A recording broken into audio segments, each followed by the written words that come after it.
Yo, y'all know what time it is. It is Kicking It with Kula, all things hip-hop. It's not just music, people. It's a culture. And the culture has in the building. Ah! Oh, man. Got the Poet! What's going on? What's going on? Woo! Oh, my mercy. Yo, I got goosebumps. You should. I've been waiting on this for a week. I was like, okay, God's in the building. I was like, yes.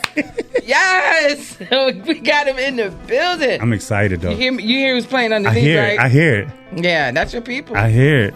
That's your people. I know he's one of your goats. I know he's one of your goats. I know he's one of your goats. Jay is in my top 10. Yeah. Jay is in my top 10. I know he gets a lot of hate. I know he does, but like after 444, I think that was his last album. After 444, he's done a lot for the culture behind the scenes. Mm-hmm. And then when people that he's done it for speak about it, mm-hmm. and he doesn't speak about it, I feel like that shows his character, and it makes a lot of other people look kind of crazy because he's still trying to push for the culture, even though sometimes it might not look like it's for the culture. So you see how easy we just hopped into the conversation. Yeah. So I can talk about this for hours. I know you can. So today we have Got The Poet live in the studio, Kicking It with Kula, all things hip hop. Let's get it. He is definitely a part of the culture. When it was time to sit down and talk to you, I was like, I already know we're going to get into a deep dive. Yeah. Because we're going to talk about your top 5 MCs. Mm-hmm. Who are the top 5? My top 5: Jay-Z, Biggie, Jadakiss, Eminem, and a lot of people is going to hate on this, but Mace. But Mace is there for a reason, and we'll talk about that when we get to it. No, we got to get to that first. Okay. Because that's a definite abstract when it comes to a top 5. Yeah. So the ones you already mentioned, I mean, M is a little abstract too. Yeah. But Mace is definitely coming out of left field. Yeah. Why? Just to be fair, I was in high school. So before high school, I was introduced to Jay, Big, all them cats, right? But during maybe last year, middle school into high school, I started getting into Mace, and I used to print his lyrics off and memorize them. Yeah. And he was, again, no shade to nobody, but I gotta say this, but Fabulous and Mace have similar styles. They do. And Fabulous knows this because he put out a line and he said, so what, I rap a little faster. Do I look like I turned from a rapper to a pastor? He said that. And Mace said nothing. But anyway. What was Mace supposed to say? He wasn't supposed to say anything. Okay. Because it wasn't really a diss. It was just like Mace was that, in my opinion, Mace was that guy. The 24 Hours to Live, all the songs that he did with Puff, all the songs he did with Harlem World, like DMX, like even the little spat that him and Jay had, you know what I'm saying? I feel like all of that was amazing for the culture at the time. But like Mace made sentences rhyme and made the sentences make sense at the same time. I guess for me, because Mace had this,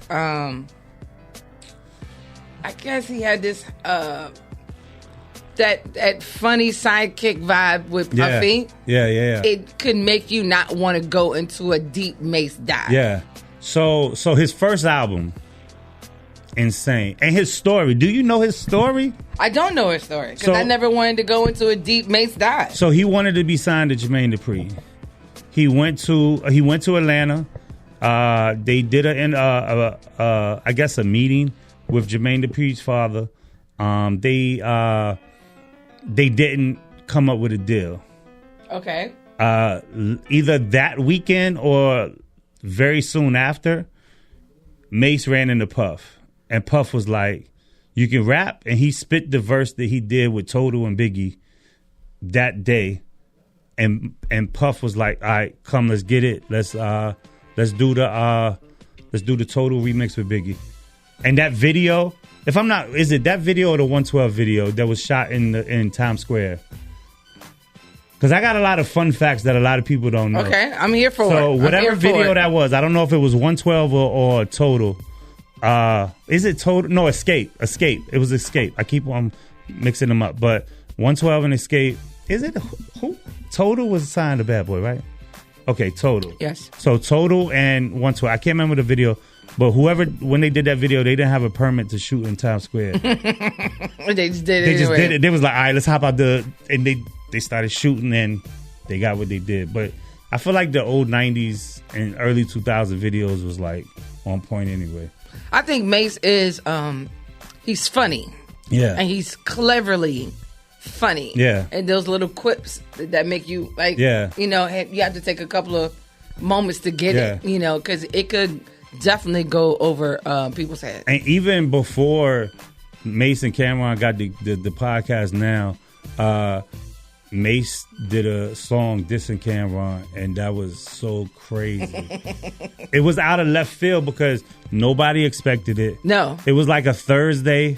He dropped it and didn't say nothing on the internet. He pulled a Beyonce on him. He was like, boom, here it go. And he backed out. And Cameron did what Cameron did. They beefed for a minute, but now they making money together. So your other abstract mention is M. Yeah. It's not abstract to me because M is my GOAT. Gotcha. So, but when I hear other people put M in their top 5, I need to understand why. Same thing. Like the lyrics was like, I'm big on lyrics. Like production is always key to a good song. True. Like if you got a crazy beat and then on top of that you got crazy lyrics.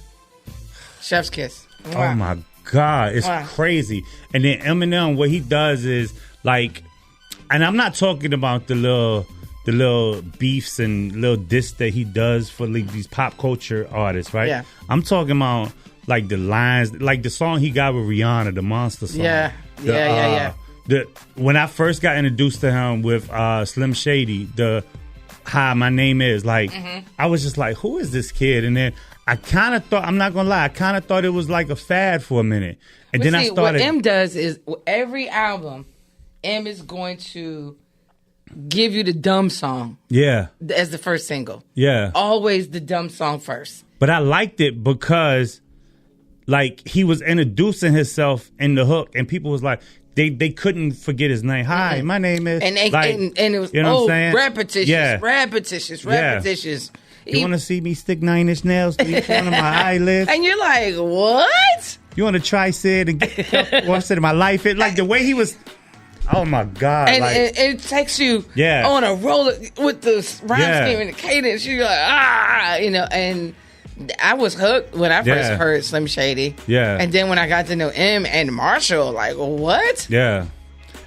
And here's another thing. A lot of people don't know this. The only person that knows this is my family at the time. But when 8 Mile came out, I went to the movies 10 to 15 times to see this movie. Because I was so obsessed with the rap scene. Mm-hmm. And then he made it like it was a documentary. Yeah. Even though I know there was some like stuff that was like tweaked a little bit to make it a movie. But it made it seem like it was his real life. But the rap battles was like crazy. I would fast forward to those parts on purpose. Yes. Just to see the tank top screaming Lotto, I don't fit you. I'm like, oh. Yeah. And it's just here's $1 for your mama. I'll get a 7. Come on, like the way they. And in the very beginning to the last, it was just like this triumphant victory, the underdog type thing, and you're just like, spit. And he was like, I'm choking. How? Everybody's. It was just like, oh no. And I hate the very beginning. Not to mention the soundtrack. Woo. Yeah, the soundtrack is crazy. He had Jay-Z and Freeway on one song. He had the 8 Mile song that he did by himself. He had Royce on it. He had the 8 Mile soundtrack was loaded. You couldn't have a whack soundtrack for a movie like 8 Mile. It was crazy though. I love it. And I don't know, just bringing accolades to hip hop. Yeah. It's just monumental. It wasn't like M got it for him. Like, no, M bought these accolades. Yeah. Oscars. To hip hop. He's not the only one. Yeah. Okay, he's not the only one, but again, these hip hop artists bringing accolades to the genre of hip hop is monumental. And also, You mentioned this in the first segment, like the secretness of him doing stuff, right? Mm-hmm. He still currently doesn't like run his own social medias. Like he's not gonna post, "Hey, my daughter got married," but you're gonna see it like a month later. You know what I'm saying? Yeah. So like all stuff like that is so like mystique to me. That's like, hold on, like what's going on in his life? You know what I'm saying? But see, I don't necessarily know if I want to know all that. Yeah. You know, I didn't know what was going on in Prince's life and Michael Jackson's life. I didn't care. I want the music. Yeah. You know, I don't care. And now it's like, oh, Taylor Swift ate Cheerios. I don't care. Yeah. I what's the music like? Yeah. Like, and that's, I know who you are through the music because I'm going to understand. Like when he writes about being a grandfather, I cannot wait. That's gonna be to crazy. hear those bars. He might get his grandkids on the track. Man, come on. Just like he did Haley. Why not? Hey, come on. I cannot let me wait get you a for check for a few hip hop years. ballad about his grandkids. Yeah. Especially if he has a grandson. Man, come on. Don't let his grandson be underneath him all the time. Man, look, I'm about to say. Did you see that guy on social media? He was like, "This is Eminem as a father," and he's like, he goes around and he's like, "Yo, what are you doing?" And he starts rapping like it's crazy. I love it. I love it. So let's talk about the top three. Okay. Jay. Yes. Biggie. Jadakiss. Yes. Talk to me. So, which one you want to talk about first? All three of them. Jada. All right. Jadakiss. All right. First and foremost, Jada is the most humblest person I've ever met in my life. I'm not saying it's like I got a friendship with him, but when I did meet him, super humble guy. Super humble guy. Took his time to talk to people that was in the store, all of that. Like, it was just great. But when I first was introduced to him was on the Bad Boys Locks album. And he had his solo joint. And he said, what he said? I know you can't touch us. I flow luscious. It's so real. I make her hop out and get the Duchess. Come on. Jada's witty.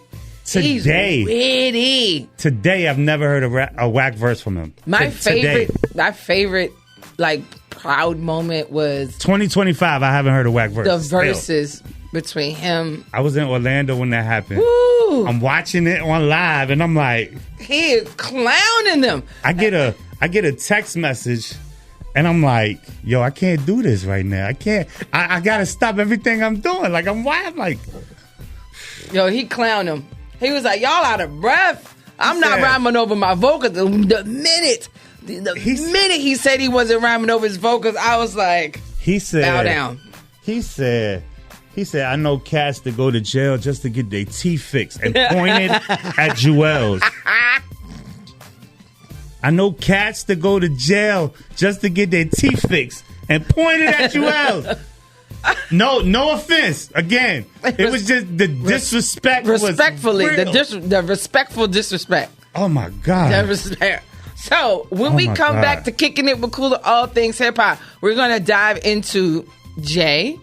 And we're going to talk about Biggie, too, because those are the two heavy hitters that we got to... And I got a story about Jay. Okay, well, we're going to hear it when we come back. Stay tuned.